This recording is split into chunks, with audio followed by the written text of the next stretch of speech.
आज जानेंगे हम ग्रीन चटनी के राज कि ग्रीन चटनी कैसे ग्रीन बनी रहे।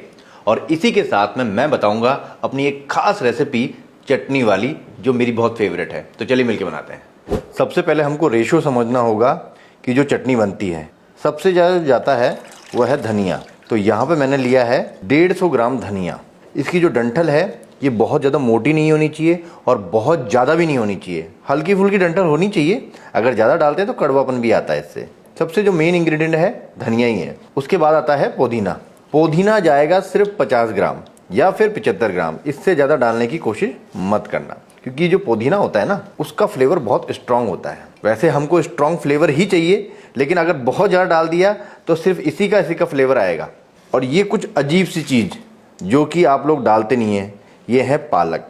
होटल रेस्टोरेंट के अंदर क्या किया जाता है, कलर को बनाए रखने के लिए पालक का इस्तेमाल भी किया जाता है, लेकिन इसकी जो क्वांटिटी है 50 ग्राम ही होनी चाहिए, इससे ज़्यादा नहीं होनी चाहिए।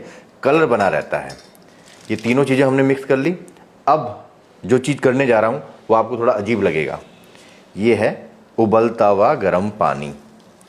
चटनी के अंदर आपने अक्सर देखा होगा कि चटनी कैसे बनाते हैं, चटनी को पीस लेते हैं कच्ची चीज़ों को, लेकिन कलर को रिटेन करने के लिए और लगभग 2 दिन के लिए अगर आप रखना चाहें तो गर्म पानी डाल दीजिए इसके अंदर उबलता हुआ। और जैसे ही आपने गर्म पानी डाला विद इन 30 सेकेंड, पकाना नहीं है इसको, हम आइस वाटर पहले से चिल्ड रखा हुआ है, बस 30 सेकेंड से ज़्यादा नहीं रखना है, फटाफट से इसको निकाल लेना है। और बिल्कुल चिल्ड पानी में, बर्फ़ के पानी में इसको फटाफट से डाल दीजिए। इससे बिल्कुल पकता नहीं है लेकिन कलर रिटेन रहता है इसका। हमको पकाना नहीं है इसको बिल्कुल भी। अगर आप ध्यान से देखेंगे तो इसके पत्ते बिल्कुल भी गले नहीं हैं, सेम टू सेम है। देखिए पालक को भी देख लीजिए आप, धनिया भी देख सकते हैं। 30 सेकंड से ज़्यादा नहीं रखना है। अब फटाफट से इसको निचोड़ लेते हैं। बहुत ज़्यादा निचोड़ना नहीं है, फिर पीसने में दिक्कत आती है। हल्का फुल्का पानी निकाल दीजिए इसका। अब जो बेस बनाया जाता है उसके लिए हम यहाँ पे सबसे पहले एक मिक्सर जार में लेके सभी चीज़ों को डाल देते हैं यहाँ पे। और जो बेसिक होता है उसके अंदर थोड़ी सी अदरक, ये 1 इंच अदरक है। स्पाइसी करने के लिए कई लोग क्या करते हैं कि बहुत ज़्यादा हरी मिर्च डाल देते हैं, लेकिन हरी मिर्च अगर बहुत ज़्यादा डालेंगे तो टेस्ट ख़राब भी हो जाएगा। स्पाइसी करने का मैं तरीका आपको बताता हूँ। ये बहुत ज़्यादा स्पाइसी नहीं बनाई जाती है। अगर आपको स्पाइसी बनानी है तो उसका भी एक तरीका है। थोड़ा बहुत पानी डालने की ज़रूरत है तो डालिए, वरना इसको ऐसे ही पीस लीजिए। और जब भी ग्राइंडिंग करते हैं इसके अंदर थोड़ी सी आइस डाल दीजिए। इससे क्या है, गर्म नहीं होगा ये और कलर ख़राब नहीं होगा। तो ये बन गया बेस हमारा यहाँ पे। और कलर देखिए आप इसका, और जो इसका कलर है अभी है, ये 2 दिन तक ऐसे ही बना रहेगा, बिल्कुल ख़राब नहीं होगा। इसको क्लीन रैप करके फ्रिज में रख सकते हैं आप। सबसे पहले बनाते हैं एक प्लेन चटनी, लेकिन उससे पहले एक चीज़ आपको दिखाता हूँ। पहले इसका कलर देखिए, आपको हल्का सा डार्क दिख रहा होगा, और जैसे ही मैं इसको हटाऊँगा तो नीचे से ग्रीन निकलेगा। तो ये जो कमाल है ये है एयर का। तो जब भी आप इसको फ्रिज में रखते हैं हमेशा इसको रैप करके ही रखना है, वरना ऊपर से कालापन आने लग जाता है। एक सिंपल ग्रीन चटनी जो बनाई जाती है उसका बेस रेडी हो गया है यहाँ पे। अब इस चटनी में डालेंगे हम थोड़ा सा भुना हुआ जीरा। जला हुआ नहीं होना चाहिए, भुना हुआ होना चाहिए, और नाम का डालना बस थोड़ा सा, 2-3 चुटकी, ज़्यादा फ्लेवर भी अच्छा नहीं होता। चटनी है तो काला नमक जाएगा ही जाएगा। तो ये गया काला नमक, लेकिन काला नमक नमकीन करने के लिए नहीं, सिर्फ फ्लेवर के लिए इस्तेमाल किया जाता है। नमकीन के लिए तो भाई हमारा जो सफ़ेद नमक है ना वही जाएगा।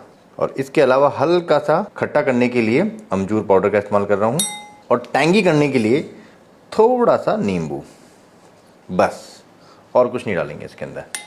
चटनी के अंदर यही है, अगर ज़्यादा चीज़ें डाल देते हैं ना फिर चटनी का स्वाद ही ख़राब हो जाता है। बहुत ही नपी तुली चीज़ें डलती हैं और वो भी हिसाब से। तो ये रही सिंपल ग्रीन चटनी, इसमें कुछ भी नहीं है, 4-5 चीज़ें हैं। अब बनाने जा रहे हैं होटल रेस्टोरेंट में जो चटनी मिलती है दही वाली, आम तौर पे वो वाली चटनी।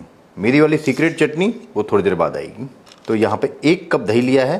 दही फ्रेश होना चाहिए, खट्टा नहीं होना चाहिए। दही की खटास नहीं चाहिए हमको, दही सिर्फ बेस है। कई लोग क्या करते हैं, दही खट्टा ले लेते हैं, वहाँ पे गड़बड़ हो जाती है। खट्टा करने के लिए इसमें और कुछ डाला जाता है। दही सिर्फ एक बेस है क्रीमीनेस के लिए। सबसे पहले इसको फेंट लेते हैं। दही गाढ़ा रहेगा तो ज़्यादा बेहतर रहेगा, पतला दही का इस्तेमाल ना करें इसके अंदर। और कई लोग क्या करते हैं, इसको मिक्सी में घुमा देते हैं। कभी गौर करना, आप एक विस्कर से घुमाइए और एक मिक्सर जार में घुमाइए, तो मिक्सर जार के अंदर बिल्कुल पतली हो जाएगी ये, क्योंकि इसकी फ्रिक्शन बहुत तेज होती है। दही के रेशे टूट जाते हैं सारे। अब इसमें जाएगा सबसे पहले काला नमक फ्लेवर के लिए, सफ़ेद नमक स्वाद अनुसार, और इसमें जाता है चाट मसाला। होटल रेस्टोरेंट के अंदर चाट मसाला का इस्तेमाल किया जाता है आमतौर पे, और साथ ही साथ टैंगनेस के लिए नींबू का इस्तेमाल भी किया जाता है।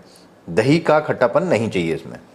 और जो बेस हमने बना के रखा था चटनी का, वो ऐड कर देते हैं। कितना डालना है? फ्लेवर के हिसाब से, कितना स्ट्रॉन्ग फ्लेवर चाहिए आपको उस हिसाब से।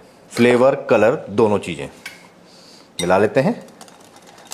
अब ये देखिए बन गई ना चटनी शानदार वाली। कितना बढ़िया कलर आया इसका, ये देखिए आप। और आमतौर पे आपने कई बार देखा भी होगा होटल रेस्टोरेंट के अंदर काली काली सी चटनी होती है, या फिर इसके अंदर कलर भी मिला देते हैं कई लोग। कलर मिलाते हैं, वो मामला गड़बड़ हो जाता है। तो ये रही चटनी जो आमतौर पे आपको रेस्टोरेंट में मिलती है। अब मैं बनाने जा रहा हूँ मेरी वाली स्पेशल चटनी। इसके लिए भी दही लेते हैं आधा कप। दही फ्रेश होना चाहिए, खट्टा नहीं होना चाहिए। इसमें जाएगा थोड़ा सा भुना हुआ जीरा, 2-3 चुटकी, काला नमक फ्लेवर के लिए, सफ़ेद नमक स्वाद के लिए, और ये है स्पेशल चीज़। कुछ समझ में आ रहा है आपको? ये है येलो चिल्ली, या फिर इसको लौंगी चिल्ली भी कहा जाता है। ये बहुत ही खतरनाक है। ये डालेंगे थोड़ी सी, इससे कलर ख़राब नहीं होता। साथ ही साथ में इससे क्या होता है, एक टैंग आती है, हिट लगती है। तो ये गया आधी छोटी चम्मच के आसपास। स्पाइसी होने के साथ साथ ये हिट मारती है। सभी चीज़ों को अच्छी तरह से मिक्स कर लेते हैं यहाँ पे। इसमें लाल मिर्च पाउडर का इस्तेमाल नहीं किया जाता है। और इसमें जाएगा आधा बड़ा चम्मच लहसुन का पेस्ट, और बिल्कुल फ्रेश, पुराना नहीं डालना है। पुराना डालेंगे तो भी गड़बड़ हो जाएगी।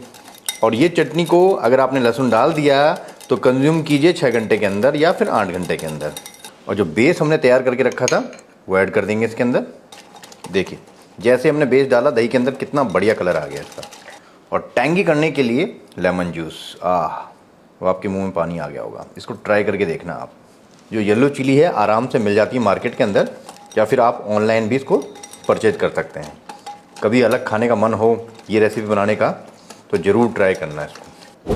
तो लीजिए, एक ही बेस से हमने 3 चटनी यहाँ पर रेडी कर ली है। तीनों का टेस्ट बिल्कुल अलग अलग आएगा। वैसे कहते हैं कि चटनी बहुत ज़्यादा फ्लेवरफुल भी नहीं होनी चाहिए, वरना जो चीज़ हम खा रहे हैं ना उस पर हावी हो जाती है। अब इसी चटनी से बनाएंगे झटपट अनियन सैलेड। ये गया थोड़ा सा नमक, ये गई लाल मिर्च पाउडर, नींबू थोड़ा सा अनियन के हिसाब से, और इसको करते हैं बढ़िया सा मिक्स। ये हो गया एक सिंपल सैलेड जो तंदूरी डिशेस के साथ में आपको मिलता होगा। और अगर इसके अंदर ये वाली चटनी टच कर देना हल्की सी, फिर टेस्ट देखिए आप, अल्टीमेट। मुंह में पानी ना आ जाए तो बोलना। और अब ट्राई कीजिए इसको आप पकौड़ों के साथ भी खा सकते हैं, कबाब के साथ भी खा सकते हैं। बहुत ही गजब की चीज़ हो जाएगी।